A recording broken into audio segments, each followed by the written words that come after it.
Welcome, and more importantly, hello.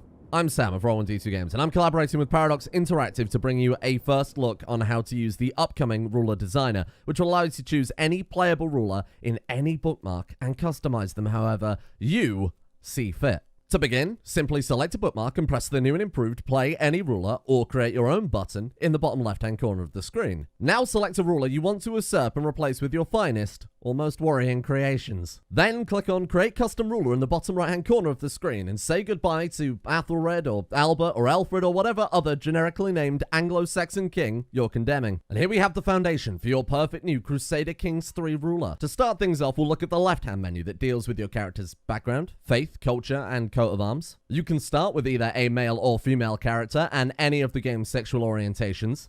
In the faith category, you can choose anything from Baltic Fiddlism down to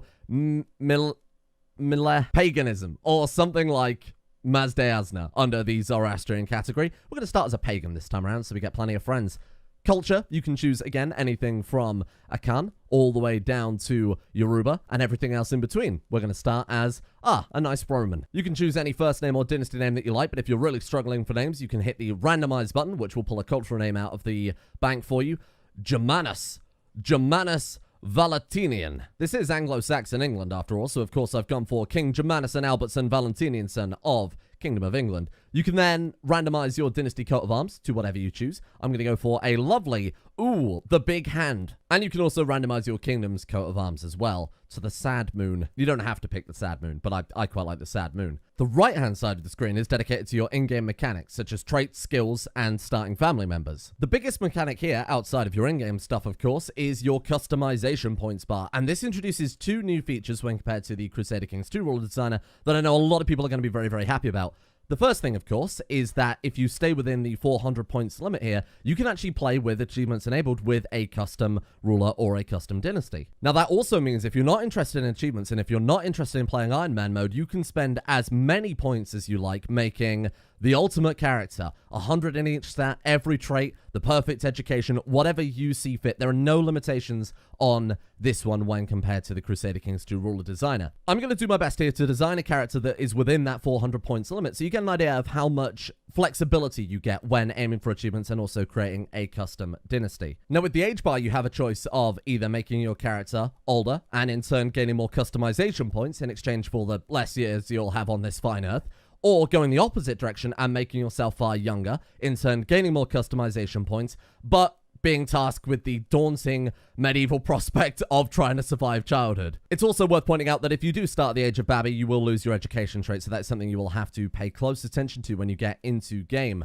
With the weight bar, you can set your character to everything from thank you, Mr. Skeletal, all the way up to fetching the breastplate stretcher. And if we come down to the trait section, you can start to customize your character's education and backstory. We're going to go with Brilliant Strategist as our starting character, and I think we're going to make him a lustful, lazy, wrathful king. Now, you can choose any number of personality traits as long as they don't conflict with the traits that you've already chosen, so in this case, we couldn't choose Chaste, for example. In the other trait section, we can choose everything from lifestyle perks, blade training, down to inheritable traits. Well, I'm going to choose Hail, I think, for our starting guy. And then if after all that careful planning, your character is still terrible, poor, or terrible in certain stats, you can manually bump them up in exchange for some customization points. And if you really don't want to leave anything to chance, in the family section, you can start married with a couple of sons, for example. So for 393 customization points, coming in just short of the 400 needed for achievements, we've got ourselves a average diplomat,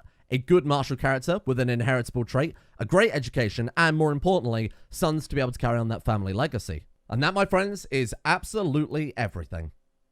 Or is it? A 3D era of Crusader Kings 3 requires a 3D character designer worthy of all the fine maidens, handsome heroes, and large-chinned monstrosities you can dream of. In the bottom of the screen, there is the Change Appearance button, which will allow you to fully customize your character's appearance.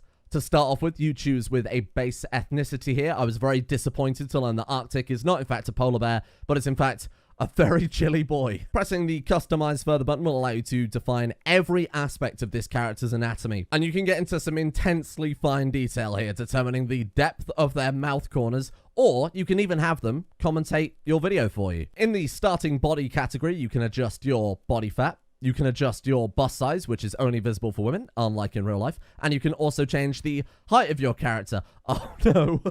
And you can vary your character's skin color and complexion to your heart's content. Facial structure is perhaps the most dense of all the options available to you, giving everything from chin definition to forehead angle to jaw definition. I'm going to just quickly do one of those. There you are, my friend. Eye colors range from a milky white to a brother murdered my entire clan red. And then as the finishing touches on the perfect man, you can give him an incredible fresh look ready for court. I'm thinking, no.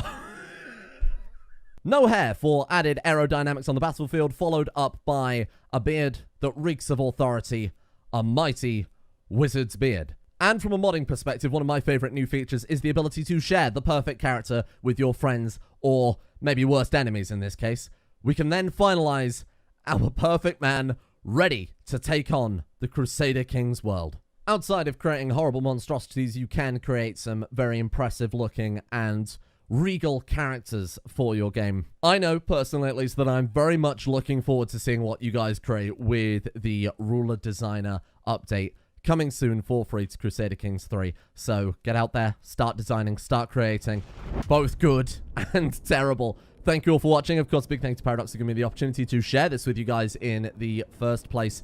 And as a reminder, get yourself subscribed here on YouTube so that you can keep up with all of the future updates and content for Crusader Kings 3.